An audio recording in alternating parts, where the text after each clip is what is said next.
की तैयारी में कांग्रेस जुट गई है। 29 सीटों के लिए नियुक्त मीडिया कोऑर्डिनेटर होंगे। वोटर्स को जोड़ने की जिम्मेदारी इनको दी जाएगी। 1 से 2 दिन में नियुक्तियां हो सकती हैं। बड़ी खबर भोपाल से, राजधानी भोपाल से बड़ी खबर सामने आ रही है। 29 सीटों के लिए अब नियुक्तियां की जाएंगी, बड़ी जिम्मेदारी दी जाएगी। वोटर्स को जोड़ने की जिम्मेदारी होगी इन कोऑर्डिनेटर्स पर। मीडिया कोऑर्डिनेटर बनाए जाएंगे। देखिए, सोशल मीडिया एक सबसे बड़ा जरिया है आज के समय में लोगों तक पहुंचने का, और ऐसे में मीडिया कोऑर्डिनेटर्स बनाए जाएंगे। लोगों तक पहुंचने के लिए इनकी नियुक्तियां की जाएगी, बड़ी जिम्मेदारी इनको दी जाएगी। तो एक बड़ी खबर आपको बता रहे हैं, जहां पर 29 सीटों के लिए नियुक्तियां होंगी। सोशल मीडिया को देखते हुए आईटी सेक्टर में भी अब किस तरीके से रणनीति तैयार की जाए, कांग्रेस इस ओर भी ध्यान दे रही है।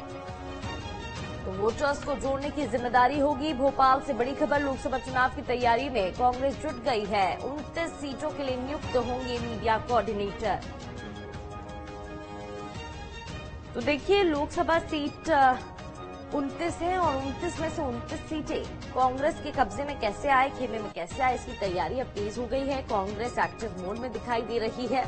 ज्यादा समय नहीं बचा है लोकसभा चुनाव में, और भोपाल से बड़ी खबर आपको बता रहे हैं, जहां पर तैयारी करती कांग्रेस दिखाई दे रही है। अतुल हमारे संवाददाता राजधानी भोपाल से लाइव जुड़ गए हैं, बातचीत उनसे कर लेते हैं।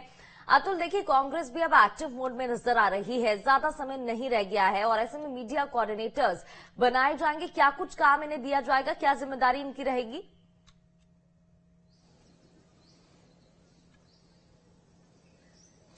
देखिए, बिल्कुल कांग्रेस इस समय विधानसभा चुनाव के परिणाम को भूल के आगे बढ़ना चाहती जी।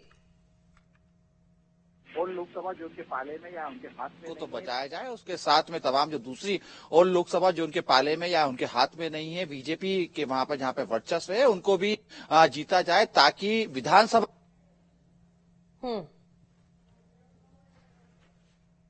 होंगे जो स्थानीय तौर पे जो स्थानीय जो नेता है, स्थानीय जो प्रवक्ता है, जिला प्रवक्ता है, उनके साथ कोऑर्डिनेट करेंगे। कांग्रेस जो नेता है, जिला प्रवक्ता है, उनके साथ कोऑर्डिनेट करेंगे और कांग्रेस की जो रणनीति तय होगी उसको आगे बढ़ाने का काम करेंगे। देखिए, इस बात को समझना होगा, ना केवल कांग्रेस बल्कि बीजेपी, दोनों ही राजनीतिक दलों के बीच में जिस तरीके से बैठकों का दौर चल रहा है, तो इससे साफ स्पष्ट हो रहा है कि मध्य प्रदेश अब पूरी तरीके से इलेक्शन मोड पे आता हुआ दिखाई दे रहा है। बीजेपी में इस तरह से हमने देखा पीछे दिनों जिस तरीके से बैठक हुई सीहोर के एक रिसोर्ट में हुई। कांग्रेस में हम देख रहे हैं लगातार हारे हुए प्रत्याशियों के साथ, जीते हुए प्रत्याशियों के साथ, जिला अध्यक्षों के साथ, प्रदेश पदाधिकारियों के साथ बैठकें हो रही है और जीतू पटवारी लगातार एक्शन मोड में दिखाई दे रहे हैं। तो इससे स्पष्ट दिखाई दे रहा है कि दोनों ही राजनीतिक दल अपने दमखल के साथ सियासी मैदान में उतरने की तैयारी कर रही है और कहीं न कहीं सीधे तौर पर यह तय कर रही है कि आने वाले जो 3 महीने हैं वो मध्य प्रदेश में दोनों ही दलों के लिए खासे होंगे। हालांकि देखिए, कांग्रेस का अगर हम जिक्र करें तो कांग्रेस जिस तरीके से लगातार आरोप लगा रही है, पूर्व के तमाम सरकारों पे जो आरोप लगाए हैं कि मध्य प्रदेश के अंदर अपराध बढ़ रहे हैं, रोजगार नहीं मिल रहा है, तमाम महंगाई बढ़ रही है, महिलाओं के साथ महिलाओं का सशक्तिकरण नहीं हो रहा है, तमाम इन मुद्दों के साथ कांग्रेस आगे बढ़ना चाहती है और जनता के बीच में एक बार फिर से ये विश्वास जगाना चाहती है कि कांग्रेस अगर तो न केवल मध्य प्रदेश, देश में भी जो है पूरी तरीके से पूरा माहौल बदला जाएगा। तो कुल मिला के ये कह सकते हैं कि दोनों ही राजनीतिक दल अपनी तरफ से कोशिश करते हुए दिखाई दे रही है आने वाले दिनों में। हालांकि देखिए, जिस तरीके से हम देख रहे हैं मध्य प्रदेश में, अगर हम बीजेपी का जिक्र कर रहे हैं और उसकी रणनीति है, उसको स्पष्ट दिखाई दे रही है हमें, और मोदी गारंटी और मोदी का चेहरा रख के मध्य प्रदेश में भी इस बार 29 लोकसभा सीट को बीजेपी लड़ने की तैयारी कर रही है। तमाम डबल इंजन की सरकार का दावा करती है और केंद्र और राज्य की जो भी नीतियां है, जो भी योजना है, उसको लेके खासा फोकस दिखाई दे रहा है। हम लगातार देख रहे हैं तमाम जो नेता हैं वो अलग अलग जिलों में दौरा कर रहे हैं। खुद मुख्यमंत्री ने दौरा संभाला हुआ है, अलग अलग संभागों में पहुंच रहे हैं, कैबिनेट बैठक संभाग स्तर पे अलग अलग जगहों पे कर रहे हैं, ताकि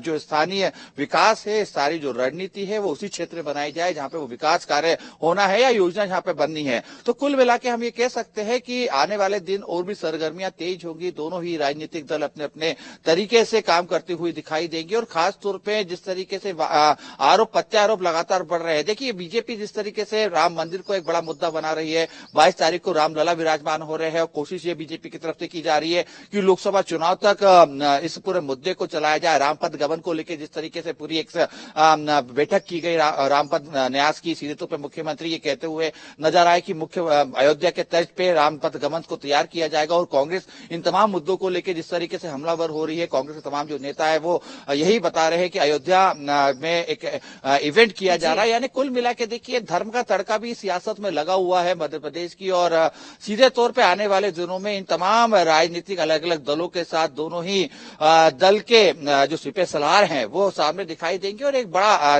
राजनीतिक माहौल मध्य प्रदेश में तैयार होता हुआ हमें दिखाई देगा। जी बिल्कुल। और अब दोनों ही पार्टियां मैदान में ग्राउंड जीरो पर डटी नजर आ रही हैं। बहुत बहुत शुक्रिया अतुल जानकारी के लिए।